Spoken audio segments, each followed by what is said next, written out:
Hello and welcome back. Today we've got two new dragons to hatch, and the first one of those is going to be the current dragon of the month, which is of course the very pretty the sun dragon.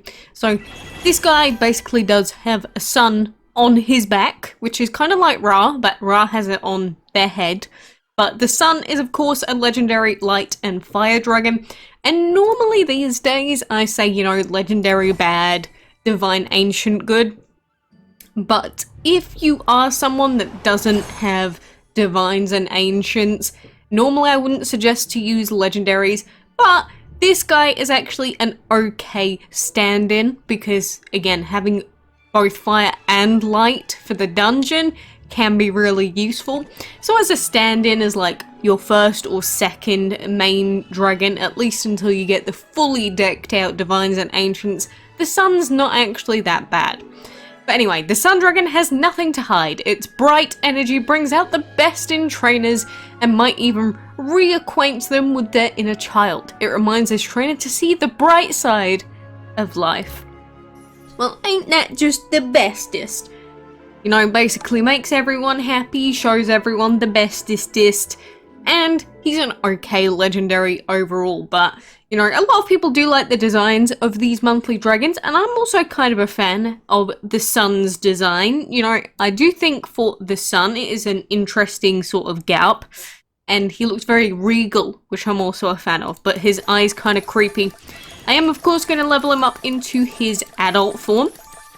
So I'll probably level him up to level 20-ish, which is normally where I level these up. And I'll probably take this guy for a quick spin on the map just to, you know, see him in action.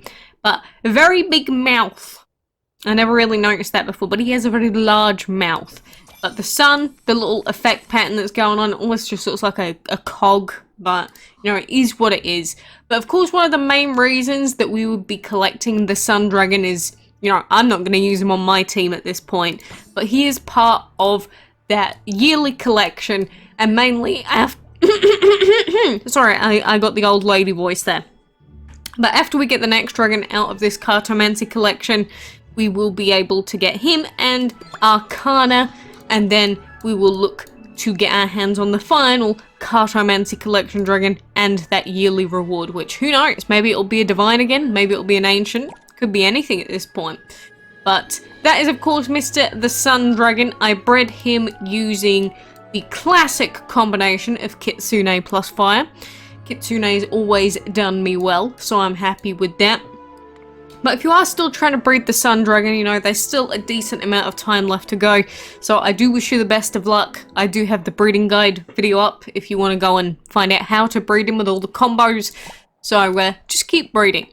And then the other dragon that we've got today is a very cool looking dragon. Not light looking, very dark looking even, because this is Mr. Underlord. And this of course was the dragon that was available in the dungeon last week out of the chests. But I unfortunately didn't manage to get him out of the chests, so I had to purchase him this week using my dungeon currency, and now I have like none. But he is a new dragon, so I'm happy to get him.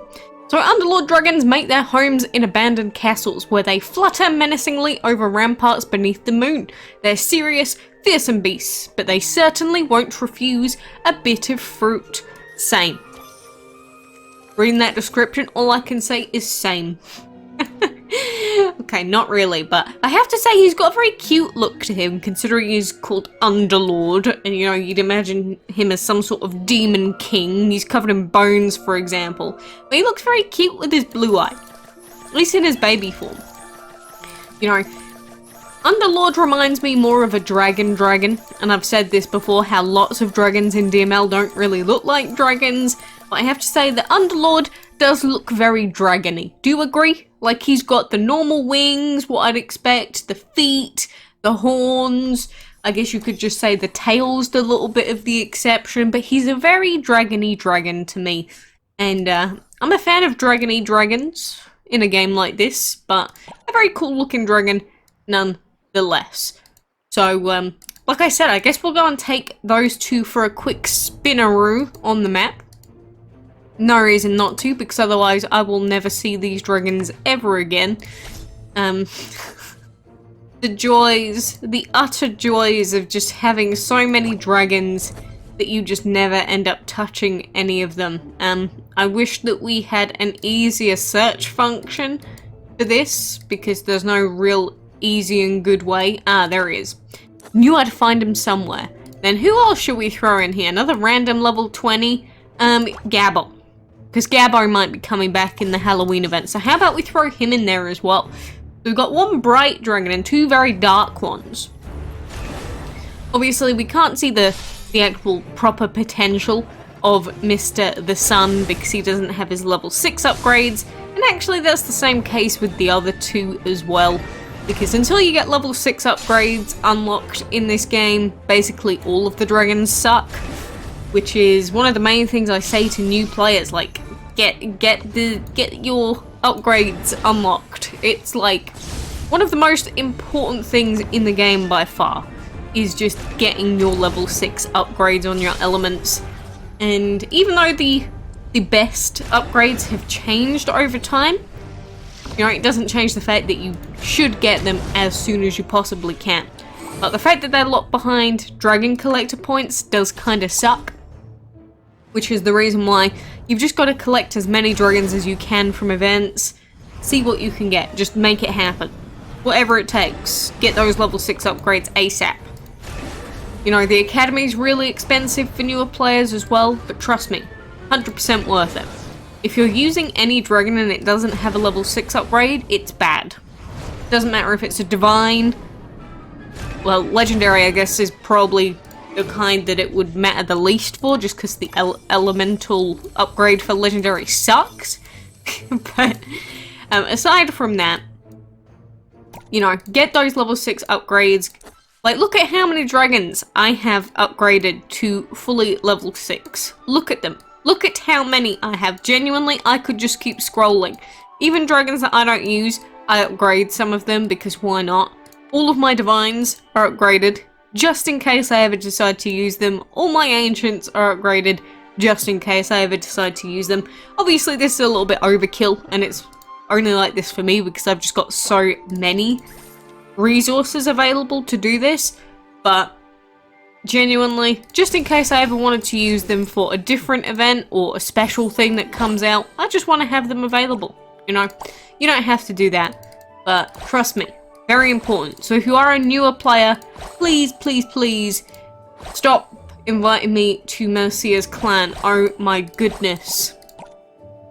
Those two things are separate. Sorry, that just caught my attention, but anyway, for now, I mainly just wanted to get that breeding on hatching stuff out the way, I should say. We, of course, are still on level 6. Event is not done quite yet. Soon the event will be done. I mean, there's like 3.5 days left to go, which means probably in about 2 days I'll be done. Maybe with a day's worth of leeway because I can't do a couple of the fights during this castle event. But overall, we should be looking to get Ludwam, and then of course our next focus is going to be on those Halloween events, which could possibly be a major event.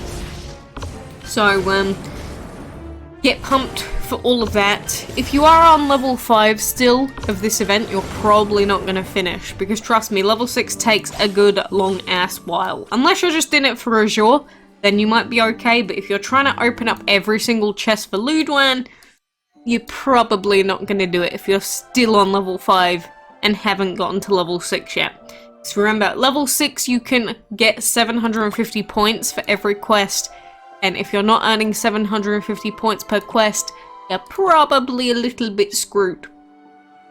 Probably a little bit. Although the breeding section, I don't really count this because, you know, you can go for long breeds, but you'll never get 750 points for every single breeding round, unless you've got 2 breeding dens, but even then, if you actually sleep and can't be on the game all the time, you'll probably get out of sync anyway. You shouldn't really be breeding like this like I am in the second den, but I can finish the event without needing the second den, so I'm just going for another the sun, because why not? You know, I guess max level player flexes right there. Do I even care? Nope. That's my answer. But anyway, for now I am gonna leave it, so I guess like I said, look out for more Halloween event news, probably coming very soon if it's if the update is coming next week. And best of luck with all of your breederings. But until next time, I hope to see you then.